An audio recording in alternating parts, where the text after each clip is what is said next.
What if I told you there once existed a book so powerful, so revelatory, that it could answer the most haunting question of human existence: what happens after we die? A book that didn't just theorize about reincarnation, but mapped it out in astonishing detail, revealing the hidden mechanics of the soul's journey through lifetimes. Whispers of its existence remain, buried in the records of ancient civilizations, encoded in secret teachings, and hinted at in sacred texts that have been fragmented, distorted, or deliberately suppressed. What if this knowledge was never meant to be lost, but hidden because it was too dangerous for the uninitiated? Tonight, we embark on a journey to uncover what remains of this lost book. We will trace its origins, decipher its secrets, and explore the profound implications it holds for our existence. By the end of this video, you may never look at your life or death the same way again. Now let's begin. The concept of reincarnation is not a mere philosophical curiosity. It is an ancient doctrine that has woven its way through the spiritual traditions of nearly every major civilization. The Vedas of ancient India spoke of samsara, the endless wheel of birth, death, and rebirth, tied to the karma of past actions. The Egyptians, too, had their own reincarnation doctrine, inscribed in the Book of Coming Forth by Day, more commonly known as the Egyptian Book of the Dead. This text contained precise instructions on navigating the afterlife, almost as if it were a manual for the departing soul. Then, there is the mysterious Book of Enoch, a text removed from most biblical canons, which describes the movement of souls between realms, something eerily similar to reincarnation. Even within early Christianity, traces of reincarnation appear, particularly in the teachings of the Gnostic sects, who believed in the soul's purification through multiple lifetimes. But there is one text, now lost to time, that many scholars and esoteric traditions believe once contained the most detailed explanation of reincarnation ever recorded. Some call it the Codex of Souls. Others refer to it as the Scroll of Ages. Legends suggest it was held in the Great Library of Alexandria, safeguarded by initiates of the Egyptian priesthood. Others claim it was part of the secret archives of the Cathars. Could it be that this book was deliberately erased from history? Did its contents pose a threat to those in power? Perhaps because it offered a path to spiritual liberation beyond the control of religious institutions. What we do know is that fragments of its teachings survived.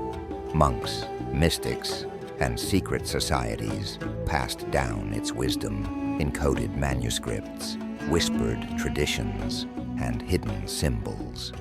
And through these remnants, we can begin to reconstruct its message. One of the core revelations attributed to this lost manuscript is the idea that a soul's next incarnation is determined by its vibrational frequency at the moment of death. This concept appears in various mystical traditions. The Tibetan Book of the Dead describes how, upon dying, the soul moves through different realms, drawn toward a new body that matches its energy. Similarly, the Bhagavad Gita states that whatever state of being one remembers at the time of death, that state they will attain in the next life. But what does this actually mean? Imagine a radio tuning into different stations. Each soul emits a frequency, a vibrational signature, shaped by its thoughts, emotions, and actions. When death occurs, this frequency acts like a magnet, pulling the soul toward a corresponding reality. A person who has cultivated wisdom, love, and self-awareness might be drawn to a higher plane of existence, or even liberated from reincarnation altogether. Conversely, a soul dominated by fear, attachment, or selfish desires might find itself trapped in a cycle of suffering, reborn into conditions that reflect its unresolved karma. Could this be the reason why meditation, prayer, and spiritual practices are emphasized in so many traditions? Another insight attributed to the Lost Book is that reincarnation is not a linear process. Most people assume that a soul moves forward in time, reincarnating from one life to the next in a straight progression. But what if time itself is an illusion, and souls can return to different points in history, even experiencing parallel lifetimes? The Hermetic texts hint at this when they say, "As above, so below. As within, so without." If the universe moves in cyclical patterns, seasons, planetary orbits, the rhythms of nature, why would the soul's journey be any different?